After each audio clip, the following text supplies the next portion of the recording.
धन किसी के लिए मोह है तो किसी के लिए मान, किसी के लिए भाग्य है तो किसी के लिए कर्मों की इच्छा है।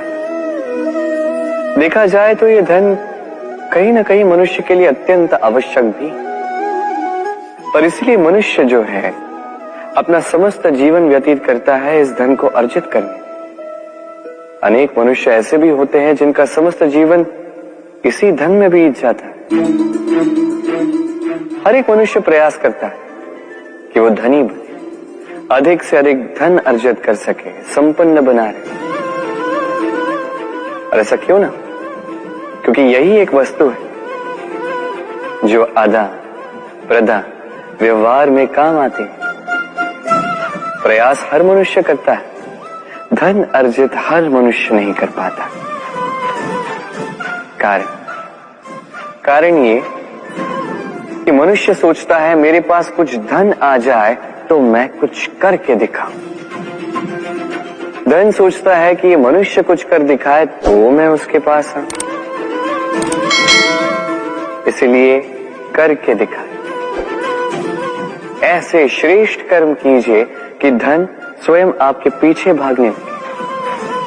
आप यदि धन के पीछे भागोगे तो आप अपना संतोष खो दोगे, किंतु यदि यही धन आपके पीछे भागने लगे तो आप महान कहलाओगे। इसलिए कर्म कीजिए, श्रेष्ठ कर्म कीजिए। ये धन तो फल स्वरूप आपके पीछे आएगा ही आएगा। तो आइए और मेरे साथ प्रेम से कहिए राधे राधे। आपने कभी मोर को नृत्य करते हुए देखा है? कहा जाता है कि जब मोर नृत्य करते हैं उनके नेत्रों से अश्रु बहते हैं। वही दूसरी ओर है हंस। कहा जाता है कि ये मरते समय भी कलरव करते हैं, अर्थात गाते हैं। कदाचित इसीलिए मोती के दाने हंस चुगता है, मोर ने। इसका एक ही सार है, जीवन में आप जो भी कार्य करें, बड़ा हो चाहे छोटा, प्रसन्नता के साथ करें। मन में कड़वाहट रख के नहीं, मन को दुखी करके नहीं। यदि इस संदर्भ में आपको कोई उदाहरण दूं तो किसी चित्रकार को देखिए। चित्रकार अपने चित्र में जो भी रंग भरता है वही रंग प्रतिबिंब बनकर उसकी कला को रंगत देते हैं। स्मरण रखिए, प्रसन्नता के साथ जो भी कार्य करोगे तो बहुत अच्छा होता है। आइए मेरे साथ प्रेम से कहें राधे राधे। संसार में कई बार ऐसा होता है, हम बड़ी समस्या में होते हैं, विपदा में होते हैं, और वो लोग जो हमारे समीप होते हैं, हमारे अपने होते हैं, वो हमारा त्याग कर चले जाते हैं। हम ऐसे में दुखी हो जाते हैं, निराश हो जाते हैं, फिर स्वयं चलकर उस समस्या से बाहर आते ही हैं। अब परिस्थिति चाहे जो भी हो, वो लोग जिन्होंने ऐसे समय पे आपका त्याग किया, उनसे क्रोधित होना, उनसे रुष्ट होना, ये अनुचित है। मैं तो कहता हूं कृतज्ञ रहिए। मैं तो कहता हूं उन्हें धन्यवाद कहिए कि उन्होंने ऐसे समय पे आपका साथ छोड़ा जब आपको उनकी सबसे अधिक आवश्यकता थी।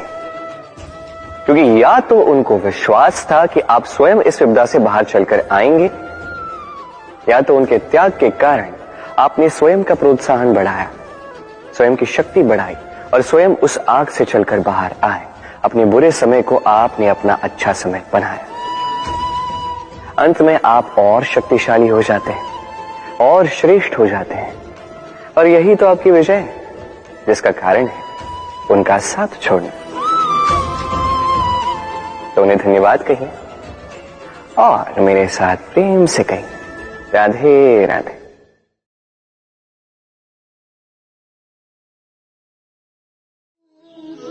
जल राशि से सदैव मुझे प्रेम रहा है, फिर चाहे वो मथुरा की यमुना नदी हो, चाहे वो द्वारका का समुद्र।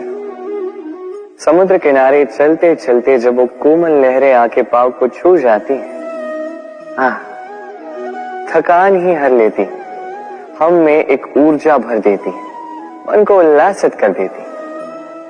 क्या उन लहरों के विषय में आपने कभी सोचा है?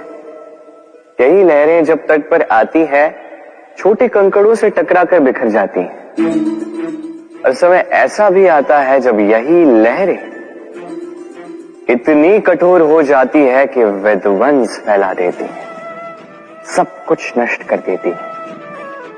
इसका एक सार है, एक अत्यंत महत्वपूर्ण सीख है कि कभी किसी को दुर्बल मत समझिएगा, कभी नहीं, क्योंकि ये दुर्बलता ये जब अपने वास्तविक बल का भान करती है, प्रबल विनाश मचाती है। इसलिए किसी की विनम्रता, किसी की कोमलता का सदैव सम्मान करें। आप सोच रहे होंगे कि मैं कर क्या रहा हूं। आज मैंने सोचा भोजन बनाने में तनिक सहायता कर देता, इसलिए चावल चुन रहा था। वो आप कहेंगे कि ये कार्य तो अत्यंत कठिन होगा।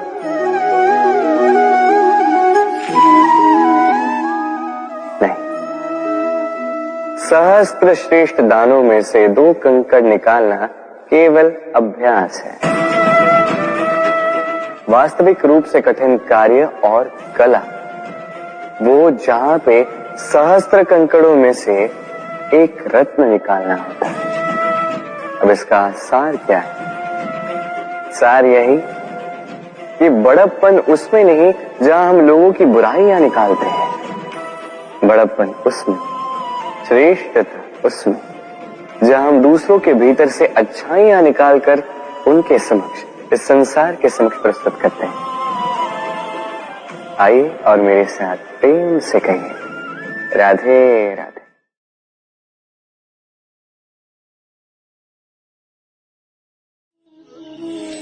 संसार में ऐसा कोई पर्वत नहीं जो इतना ऊंचा हो कि मनुष्य उसके शिखर तक पहुंच न पाए, उसे लांघ न सके। इस संसार में ऐसा कोई सागर नहीं जो इतना गहरा हो कि मनुष्य उसके तले को छूकर पुनः लौट कर आ न सके। एक छोटी सी बूंद पर्वत के शिखर पर पिघल कर बहने लगती है और देखते ही देखते वो महानदी गंगा में परिवर्तित हो जाती। कारण क्या है? कारण है प्रयास, प्रारब्ध नहीं। ये प्रयास ही निश्चित करते हैं आपका प्रारब्ध क्या होगा। ये सारा खेल प्रयास और प्रारब्ध का ही है। आपके जैसे प्रयास होंगे वैसा प्रारब्ध आपका होगा।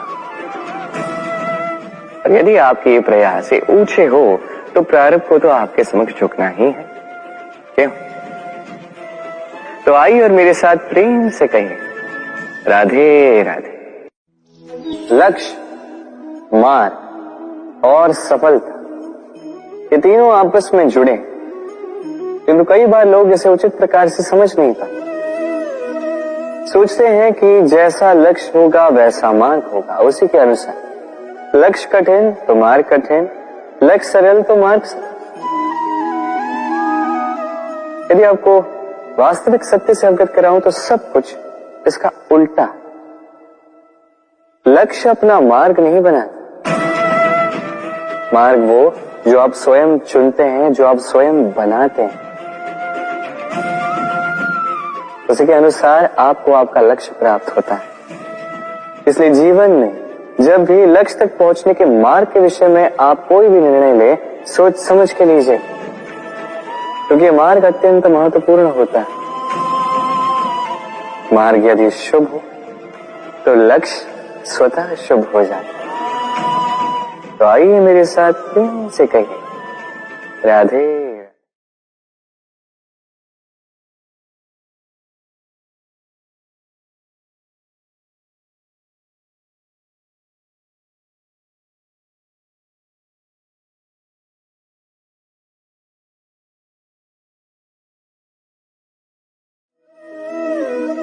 क्यों नहीं समझ पाता एक सरल सी बात?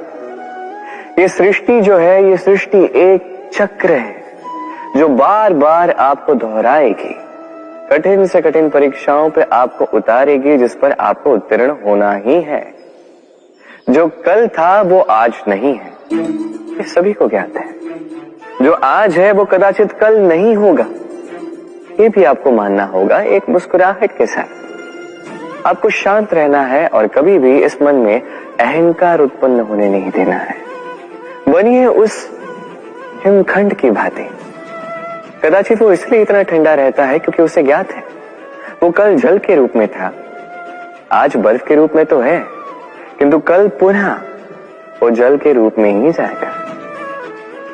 स्वयं को शांत रखें। कदाचित आज आप सफलता के शिखर पे हो, कदाचित ना। आपको हर एक दिन अवश्य देखना है। बस निरंतर प्रयास करते रहिए, हर परिस्थिति के लिए सज्ज रहिए और इसे संतुलन मिला है। आपका कल हो आज या कल, आपके अच्छे दिन हो या बुरे दिन, सब पवित्र हो जाएंगे। तो आइए और मेरे साथ प्रेम से कहिए, राधे राधे।